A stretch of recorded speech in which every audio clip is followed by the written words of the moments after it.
Terroir, écologie, gourmandise et bonnes adresses, bienvenue dans Épicerie Fine. Aujourd'hui, nous partons dans le Sungo, un territoire aux notes alsaciennes, et nous nous retrouvons ensuite pour cuisiner ensemble.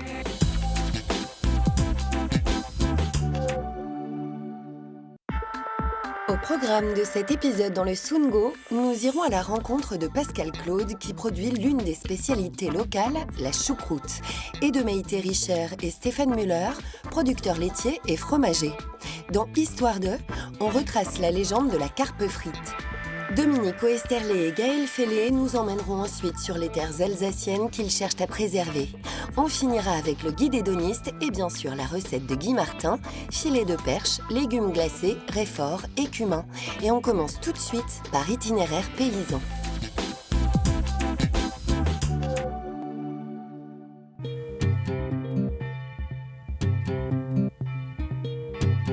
Situé dans la partie sud de la région Alsace, le Sungo est bordé par la Suisse et le territoire de Belfort. Le climat tempéré lui confère des paysages verdoyants. Les collines, l'originalité des villages, les maisons à colombages et l'accent des habitants lui donnent le charme d'une contrée paisible où il fait bon vivre.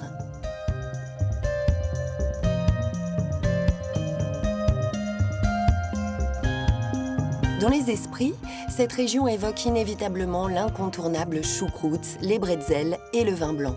Tout en gardant ses précieuses traditions, le Sungo sait se réinventer pour s'adapter à la modernité. Pour Pascal Claude, la rentrée marque le départ d'une période forte qui va durer plus de 6 mois. Tous les jours, avec son équipe, il s'affaire dans ses champs à la récolte du chou, le légume de base dans la fabrication du plat emblématique de la région, la choucroute. Oui, ils sont pas mal, hein. Oui, ils sont encore un peu... on voit qu'il a fait chaud, ils sont secs autour. Voilà, donc là, on va couper un chou en deux. Et je vais vous montrer la structure interne du chou idéal qu'on cherche. Donc il faut qu'il n'ait pas de grosses côtes. C'est un chou qui a de la feuille assez fine. Donc il sera idéal pour essayer de faire une choucroute la plus fine et la plus longue possible. Le père de Pascal faisait déjà de la culture de choux pour le plat emblématique et a construit un bâtiment fonctionnel en 1968 que Pascal a intégré 12 ans plus tard. Nous, on était toujours sollicités avec ma sœur pour récolter les choux, pour donner les choux. Alors je disais toujours, non, je ne ferai jamais ce métier-là. Et puis après, à 13-14 ans, la passion est venue. Le plaisir de pouvoir planter un chou, de le voir pousser, de le transformer, de le récolter. Sur cette parcelle, l'herbe a trop poussé à cause des aléas climatiques. Impossible d'utiliser les machines, la récolte doit donc se faire à la main. Qu'est-ce qu'il reste? 2 godets là à peu près? 2, 3? C'est un geste qu'on a toujours fait depuis que j'étais petit. Il n'y avait pas de mécanisation, donc les choux étaient même blanchis dans les champs.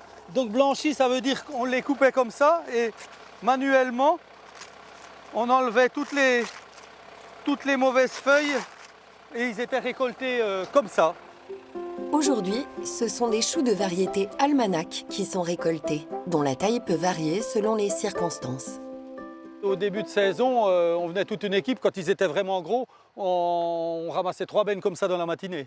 Bon, là, ils sont un peu plus petits, mais bon, ça va, c'est quand même du bon travail. La taille des choux ne change rien au goût. Mais le cahier des charges de l'IGP Choucroute d'Alsace impose un gabarit permettant d'avoir des fils de 15 cm de long sur la moitié des légumes. Une contrainte plus facile à respecter lorsque le chou est gros. Là, vous pouvez voir la différence entre ceux qu'on a ramassés avant, qui étaient plantés le 24 avril durant la sécheresse, et ceux-ci qui ont pu profiter de la pluie et de la fraîcheur encore des jours d'avril. Les premiers choux faisaient entre 5 et 6 kg, et en ce moment, on doit être à 3-4 kg.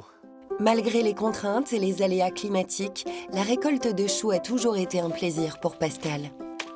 Pour moi, c'est comme de la création, ou c'est comme élever, ou c'est comme, disons, avoir un enfant ou une chose comme ça, quoi. C'est une gestation, quoi. Une fois récoltés, les choux partent en direction de la choucrouterie pour subir différentes phases de transformation. Cette machine, c'est une étrogneuse. Elle permet d'éclater le trognon de chou pour éviter d'avoir des gros morceaux. Les choux sont ensuite effeuillés, coupés en lamelles et salés à 2%.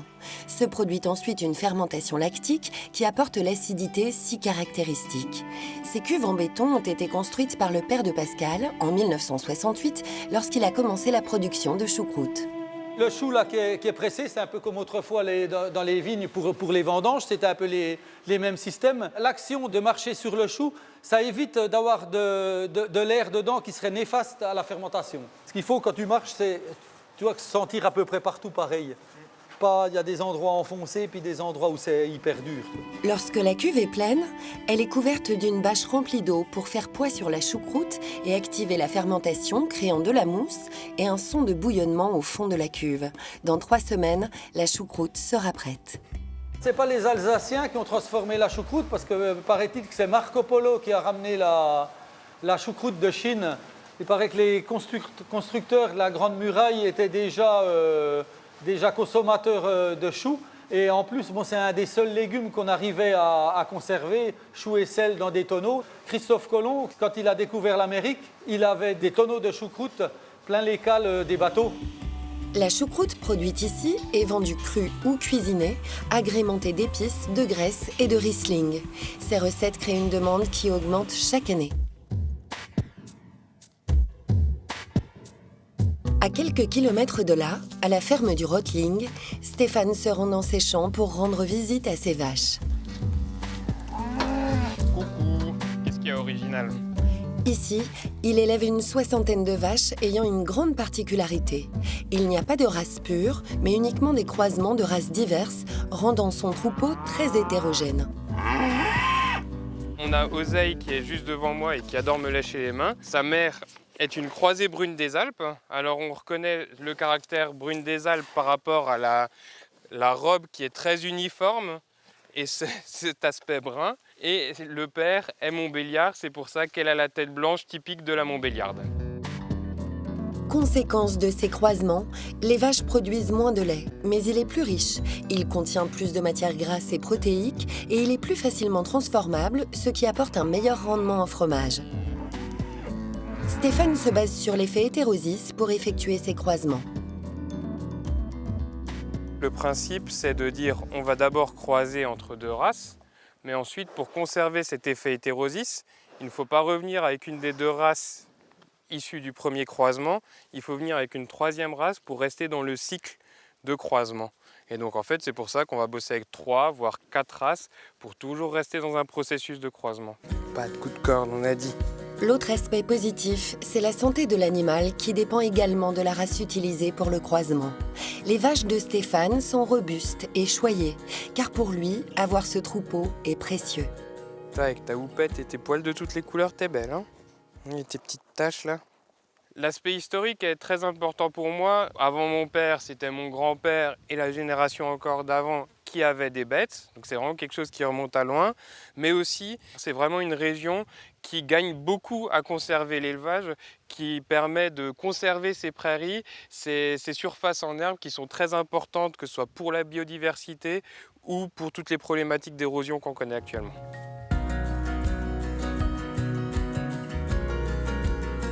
Ce matin, c'est l'heure de l'alimentation des bêtes et de la traite pour Stéphane. Le lait part directement en fromagerie. Dans le laboratoire, c'est Maïté qui s'affaire à la transformation. Après avoir été chauffé, le lait est caillé avec de la présure. Donc là, on voit qu'on a une taille des grains de caillé qui est autour de 3-4 cm. Maïté fabrique la tuile du Sungo, fromage original qu'elle a entièrement inventé avec Stéphane. En fait, ce qu'on a voulu, c'est rappeler l'histoire du Sungo, donc donner vraiment à un fromage la forme d'une tuile en queue de castor, qui sont des tuiles qui étaient fabriquées donc dans les années 1850 dans le Sungo. Après s'être renseignée sur l'histoire du Sungo, Maïté s'est aperçue qu'il n'existait pas traditionnellement de fromage dans la région. Une bonne occasion pour laisser libre cours à sa créativité. C'est pas forcément un processus créatif très organisé, c'est plus des échanges, des discussions et des envies, de la gourmandise aussi. Les moules ont été conçus exclusivement pour le fromage après un long travail en recherche et développement. Tout a été pensé, la forme, l'espacement des trous, la matière. Une affaire pas simple, mais qui a tout de suite fonctionné. Une chance pour Maïté qui s'est toujours rêvée fromagère. Ouais, à l'école primaire, dans la cour, j'étais fromagère, quoi. Enfin, j'avais une petite roulotte et je faisais du fromage dans ma roulotte. Et du coup, c'était toujours un rêve. Et du coup, même des fois, encore maintenant, j'ai du mal à me dire que, on a créé notre fromage, notre fromagerie. On a créé des fromages, on a inventé des nouveaux fromages. Enfin, c'est presque irréel, quoi. Les fromages vont maturer pendant environ 2 semaines, aux côtés d'autres créations comme le birkas, un fromage à la bière du Sungo.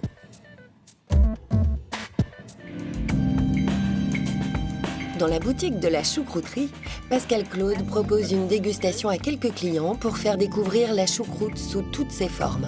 On va faire le blanc alors, s'il vous plaît. Le réfort. Non, c'est bon, c'est frais.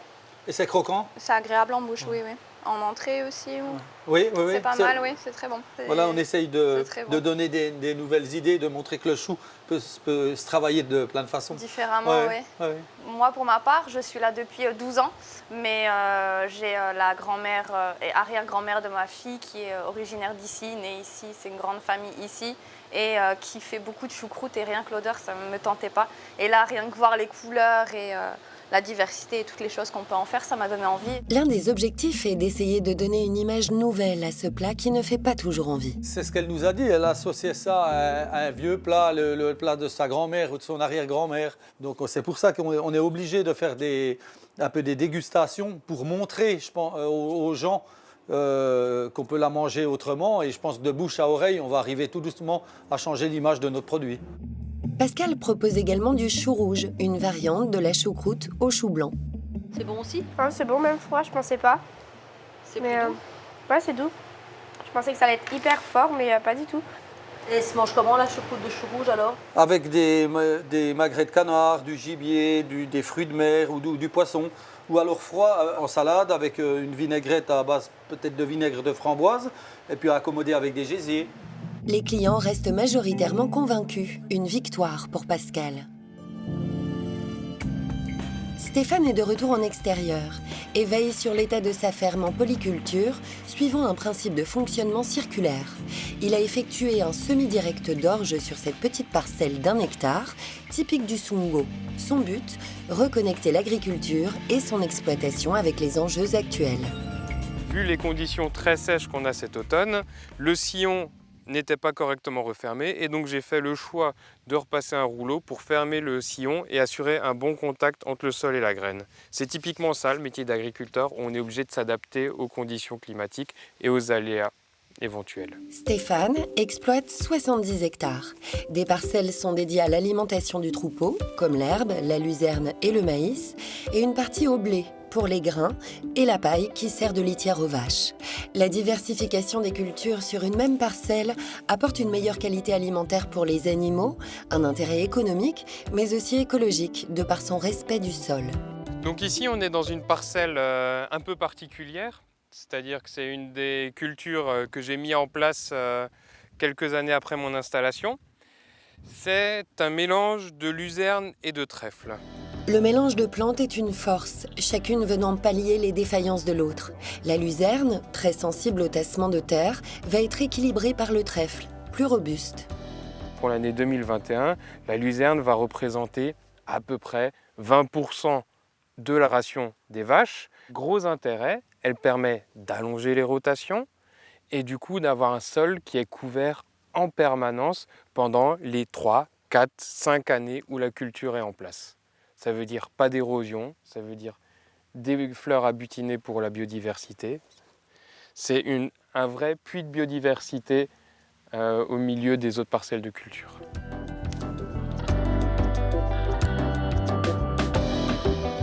Stéphane et Claude font partie de ceux qui pensent sur le long terme pour une région qui a déjà tout pour plaire. Cette muse du monde entier qui séduit chaque année de plus en plus de touristes.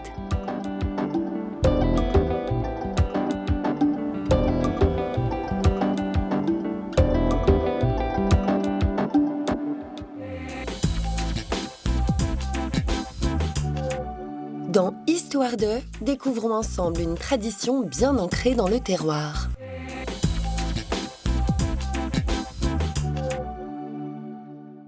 La carpe frite, c'est la spécialité culinaire typique du Sungo, petite région du sud de l'Alsace. Attention, ce n'est pas une carpe avec des frites, c'est la carpe qui est frite. Les étangs et carpières parcourant ce territoire renferment une longue tradition piscicole. Les moines du Moyen-Âge les creusèrent afin d'avoir des réserves de poissons durant les longues semaines du carême. Mais la recette viendrait d'une légende locale. Le comte de Ferrette, s'opposant au mariage de son fils avec une bergère, mit au défi cette dernière. Elle l'épata en lui servant des carpes dorées à l'huile. Le comte fut conquis et leur fit même construire un château. Aujourd'hui, la route de la carpe frite s'étend de Hillefourt à Lucelle et de Montrejeune à Rosenau. Les restaurants se succèdent pour servir aux visiteurs ce savoureux poisson. Il est servi en filet ou en darne, avec ou sans arête et souvent accompagné de frites. La route de la carpe frite est aussi un site remarquable du goût, la signature d'un terroir fier de ses traditions et de son histoire.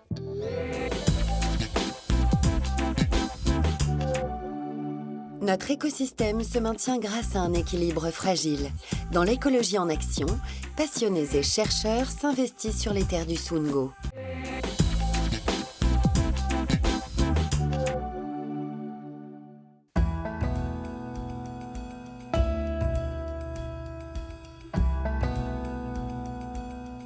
Le Soungo est particulièrement mobilisé pour la préservation de la biodiversité de la région. C'est le moteur de Dominique Westerlet, bénévole pour le Conservatoire des sites alsaciens. Sa mission, répertorier les espèces de fleurs et d'insectes présentes sur ces terrains. Le concept est né en Alsace il y a très longtemps, mais maintenant ça s'est étendu au niveau national. Et ailleurs, ça s'appelle Conservatoire d'espaces naturels, CEN. Donc il y en a un dans chaque région. Et ils font à peu près le même travail, et travail scientifique finalement, puisqu'on relève les plantes, il y a le suivi de ces plantes, des animaux aussi, des insectes. Il y a des plans nationaux aussi pour certains insectes, donc on est très mobilisés par rapport à ça aussi. Et donc en Alsace, ils ont voulu conserver le nom Conservatoire des sites parce que c'était le nom original. Le conservatoire emploie des techniciens et travaille en collaboration avec les paysans pour entretenir et préserver les terrains. Car dans la région, beaucoup de prairies à foin ont été transformées en champs de maïs, hostiles au développement des espèces. Aujourd'hui, Dominique fait l'inventaire. Je voulais te montrer cette petite merveille. Ça, c'est la gentiane d'Allemagne, qui est aussi en train de disparaître. Quand on parle de perte de biodiversité, elle en fait partie, quoi. Elle est trop belle, hein. Les gens qui habitent ici depuis très très longtemps ont l'habitude de voir les choses depuis toujours. Et ils ne se rendent pas compte de la spécificité ou de la qualité de ce qu'ils ont, quoi. La flore présente sur ces sols est très rare, particulièrement pour ces 20 espèces d'orchidées différentes. Celle que Dominique convoite aujourd'hui, c'est l'aspirante. Il y a 10 jours, elle en a répertorié 13, mais ce matin, elles se font très discrètes. On va se partager, là. Il y a Est-ce qu'il faut que je regarde plutôt des fleurs blanches? Ouais, une toute petite fleur blanche, minuscule. Ah, regarde là. Enfin.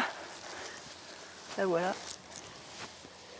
Donc ça, c'est une spirante. L'aspirante, spirale. Les fleurs tournent autour de la tige. Ça, c'est les feuilles de l'orchidée, c'est ça? Oui.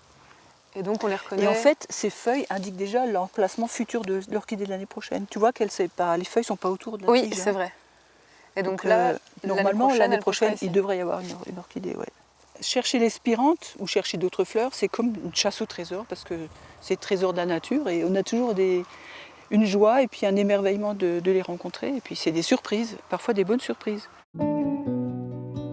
L'essentiel des paysages soungoviens étant agricoles, il reste des zones forestières pour abriter la biodiversité, comme ici à Hirzing.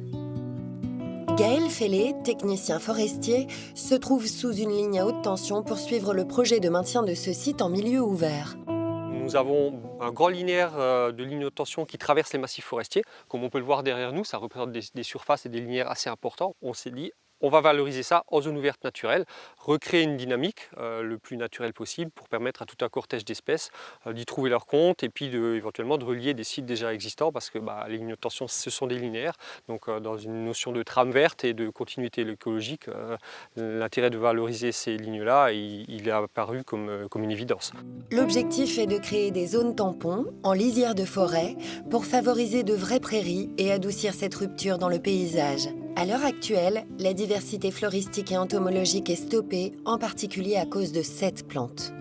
Le mode de gestion tel qu'il était pratiqué jusqu'à présent sous les lignes de tension par le gestionnaire de la ligne consistait à mettre un coup de broyeur tous les 2-3 ans de manière quasi systématique. Ce mode de gestion-là a conduit à l'apparition d'une plante invasive nord-américaine qui est le solidage, dont on en voit des exemples ici, donc c'est celle qui fleurit jaune. Malheureusement, cette plante est invasive, donc elle couvre de manière quasi systématique le sol et donc a fait disparaître presque toute la flore locale que l'on pouvait avoir sous ces milieux ouverts. Le projet a déjà été réalisé sur un autre site il y a 4 ans et a porté ses fruits. La luzerne a presque disparu et la prairie s'installe peu à peu. Mais le projet comprend également les zones humides à proximité qui ont particulièrement souffert du réchauffement climatique ces dernières années. Il est important de les développer pour assurer la reproduction des espèces. Là, on a un bel exemplaire de grenouille verte. Donc espèce typique de ces grandes mares forestières. Donc si on soulève un peu ces modes de terre ou ces éléments en bois, on trouvera une partie de la biodiversité qui utilise d'habitude la mare quand elle n'est pas à sec. Gaël vise également l'emblématique sonar à ventre jaune, un crapaud déjà présent sur le site dont il espère bien augmenter encore la capacité d'accueil dans les années à venir.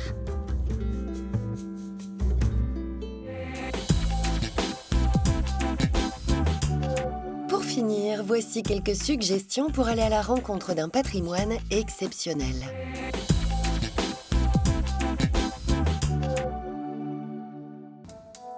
Le village de Friesen est un joyau patrimonial du Sundgau. Ici, une cinquantaine de bâtiments érigés entre 1497 et 1878 ont été conservés et confèrent au paysage un charme certain. Découvrez les traditionnelles maisons à colombages qui semblent figées dans le temps en suivant une visite proposée par l'Office de tourisme.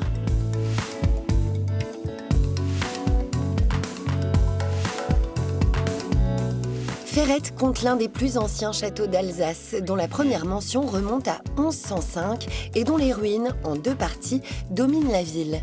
C'est un lieu riche en histoire étroitement lié à la dynastie des comtes de Ferrette, titre d'ailleurs porté aujourd'hui par le prince de Monaco.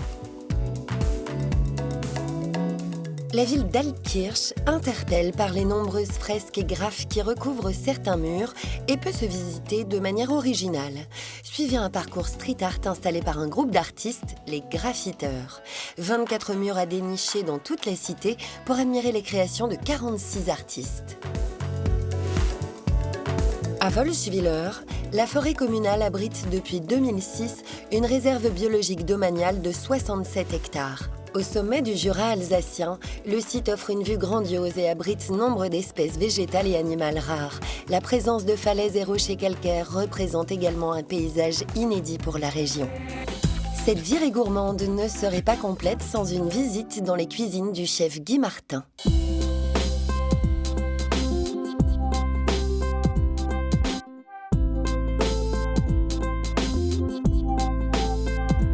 Aujourd'hui, je cuisine pour vous un filet de perche, légumes glacés, raifort et cumin. Pour réaliser cette recette pour 4 personnes, il vous faudra 4 filets de perche, une courgette jaune, une courgette verte, une grappe de tomates cerises, une botte de radis-boules, une pincée de cumin en poudre, 4 mini-fenouilles, une botte d'asperges vertes, une bonne cuillerée à soupe de purée de raifort, 80 cl d'huile d'olive, 20 cl de vinaigre balsamique, 50 g de beurre, 30 g de sucre, du sel, de la fleur de sel et du poivre du moulin. Parez et désarrêtez les filets de perche. Lavez les courgettes jaunes et vertes, les coupez en 4, les épépiner et les couper façon coin de rue, c'est-à-dire en forme de triangle. Lavez les tomates grappes et faire une incision pour pouvoir les monder. Lavez les radis-boules, les couper en laissant un peu de fan et les gratter. Écussonnez les asperges vertes et coupez un peu la queue. Coupez les pointes des mini-fenouilles et les lavez. Dans une casserole, faire chauffer 50 cl d'huile d'olive. Quand l'huile est bien chaude, la retirer du feu, ajouter le raifort, laisser infuser. Dans une casserole, mettre de l'eau avec du sel et faire bouillir. Préparer dans un saladier de l'eau froide avec des glaçons pour refroidir les légumes. Quand l'eau bout, mettre les courgettes jaunes, les laisser cuire 2 minutes, refroidir dans de l'eau glacée, puis les égoutter. Faire la même opération avec les courgettes vertes. Mettre les asperges vertes dans de l'eau bouillante pendant 3 minutes, les refroidir et les égoutter. Mettre le fenouil dans de l'eau bouillante pendant 2 minutes, le refroidir et les goûter. Mettre les radis-boules dans de l'eau bouillante pendant 3 minutes, les refroidir et les égoutter. Mettre les tomates dans de l'eau bouillante, les rafraîchir et les monder. Vous pouvez laisser remonter la peau sur la tomate du côté du pédoncule. Cela fera une belle présentation dans l'assiette et c'est un petit peu une astuce de cuisinier. Saler, poivrer, le vinaigre balsamique, puis ajouter l'huile au réfort, passer au chinois étamine. Dans une sauteuse, mettre un peu d'eau, le sucre, le beurre et une pincée de cumin. Laisser bouillir et ajouter délicatement les légumes et la fleur de sel. Dans une poêle, mettre le restant de l'huile d'olive, les filets de perche, assaisonner avec la fleur de sel et du poivre du moulin. Laisser cuire environ 3 minutes, les retourner et les retirer du feu. Pour le dressage, dans une assiette plate, déposer le filet de perche au centre. Mettre les légumes harmonieusement tout autour du filet de perche, ajouter les tomates. Déposer quelques gouttes d'huile au réfort et servir immédiatement. Je vous souhaite une excellente dégustation et je vous dis à très vite pour une nouvelle recette.